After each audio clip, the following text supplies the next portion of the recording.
Hello friends, இன்றைக்கி ஒரு வால் decker make பண்ணலாமா? அதுக்கு நான் ஃபஸ்ட்டு இந்த மாதிரி ஒரு பவுல் எடுத்துக்கிறேன். இப்போ இந்த பவுலில் ஒயிட் சிமெண்ட் 4 ஸ்பூன் எடுத்துக்கிறேன். இந்த ஐடியா நான் ரொம்ப நாளாக மேக் பண்ணணும்னு நினச்சது. இன்றைக்கி தான் டைம் கிடச்சிச்சு. ஸோ இன்றைக்கி மேக் பண்ணுறேன். இப்போ இது கூட க்ளூ ஆட் பண்ணி நல்லா மிக்ஸ் பண்ணதுக்கப்புறம் வாட்டர் ஆட் பண்ணி நல்லா மிக்ஸ் பண்ணிக்கிறேன். இதை மிக்ஸ் பண்ணும்போது கொஞ்சம் வாட்டராக இருக்கிற மாதிரி தான் இருக்கும். மிக்ஸ் பண்ண செட் ஆயிரும். இந்த மாதிரி ஒரு கிளே கன்சிஸ்டன்சியில் கிடைக்கும். ஸோ இப்போ இந்த சிமெண்ட்லேருந்து இந்த மாதிரி கொஞ்சமாக தனியாக எடுத்துக்கிறேன். இதை இந்த மாதிரி கையிலே ரவுண்ட் ஷேப்பில் மாற்றிக்கிறேன். நெக்ஸ்ட் இந்த மாதிரி 3 கார்ட்போர்ட்ஸ் எடுத்துக்கிறேன். இதோட சைஸஸ்லாம் ஸ்க்ரீனில் மென்ஷன் பண்ணியிருக்கேன். இந்த 3 கார்ட்போர்டுமே first cardboard, second cardboard, third கார்ட்போர்ட்னு வச்சுக்கலாம். இப்போ இந்த கார்ட்போர்ட்ஸ் எல்லாத்துலயுமே 2 cm கம்மி பண்ணி இந்த மாதிரி ரவுண்ட் ஷேப்ல டிரா பண்ணி வச்சுக்கிறேன். இப்போ ஃபர்ஸ்ட் கார்ட்போர்ட் எடுத்துக்கலாம். அதுல இந்த மாதிரி க்ளூ அப்ளை பண்ணதுக்கு அப்புறம் ரவுண்ட் ஷேப்ல மேக் பண்ணி வச்சிருந்தோம். அதை இந்த மாதிரி கொஞ்சம் கொஞ்சமா ஸ்டிக் பண்ணிக்கிறேன். இந்த மாதிரி ரவுண்ட் ஷேப்ல நிறைய மேக் பண்ணி வச்சிருந்தேன். அது இந்த மாதிரி கொஞ்சம் கொஞ்சமா எடுத்து இந்த ரவுண்ட் ஃபுல்லுமே ஓரத்துல மட்டும் ஒட்டிக்கிறேன். ஸோ இப்போ ஓரத்துல ஒட்டியாச்சு. நெக்ஸ்ட் ரவுண்ட் ஷேப்ல டிரா பண்ணி வச்சிருந்தாலும் அதுலயுமே இந்த மாதிரி ஃபுல் ரவுண்ட் ஒட்டிக்கிறேன். இதே மாதிரி சென்டர்லயும் ஒட்டிக்கிறேன். ஃபர்ஸ்ட் கார்ட்போர்ட் இப்போ முடிச்சாச்சு. இப்போ செகண்ட் கார்ட்போர்ட்ல இந்த மாதிரி ஃபுல்லுமே ஒட்டிக்கலாம். இதே மாதிரி தேர்ட் கார்ட்போர்ட்லயும் ஒட்டிக்கிறேன். நெக்ஸ்ட் இந்த மாதிரி ஒரு சின்ன கார்ட்போர்ட் எடுத்துக்கலாம். இப்போ இந்த கார்ட்போர்ட்ல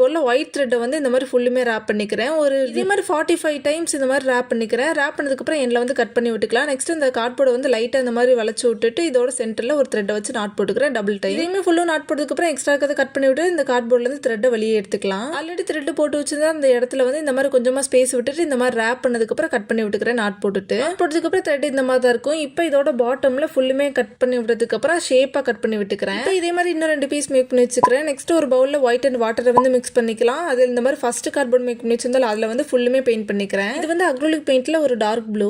நெக்ஸ்ட் ப்ளூ ஒயிட் வாட்டரை மிக்ஸ் பண்ணிட்டதுக்கு அப்புறம் செகண்ட் கார்ட்போர்டுக்கு ஃபுல்லுமே பெயிண்ட் பண்ணிக்கலாம். ஸோ இப்போ செகண்ட் கார்ட்போர்டுக்கு பெயிண்ட் பண்ணியாச்சு. இதே மாதிரி தேர்ட் கார்ட்போர்டுக்கும் பெயிண்ட் பண்ணிக்கலாம். ஒயிட் ப்ளூ அண்ட் வாட்டரை மிக்ஸ் பண்ணிட்டு தேர்ட் கார்ட்போர்டுக்கு பெயிண்ட் பண்ணிக்கிறேன். ஃபர்ஸ்ட் கார்ட்போர்டையும் செகண்ட் கார்ட்போர்டையும் சேர்த்து இந்த மாதிரி த்ரெட் யூஸ் பண்ணி நாட் போட்டுக்கிறேன். இப்போ செகண்டையும் தேர்டையும் சேர்த்து இந்த மாதிரி ஒரு நாட் போட்டுக்கலாம். இப்போ டாப்ல இந்த மாதிரி ஃபர்ஸ்ட் கார்ட்போர்ட்ல இந்த மாதிரி ஒரு நாட் போட்டதுக்கு அப்புறம் வால்ல ஹேங் பண்ணிக்கலாம். அண்ட் இந்த மாதிரி வால் ஹேங்கிங் மேக் பண்ற கிராஃப்ட்ஸ் எல்லாமே வால் ஹேங்கிங் சீரிஸ் பிளேலிஸ்ட் ஸ்டார்ட் பண்ணிக்க தேவையானவங்க செக் பண்ணிக்கோங்க. தேங்க்ஸ் ஃபார் வாட்சிங்.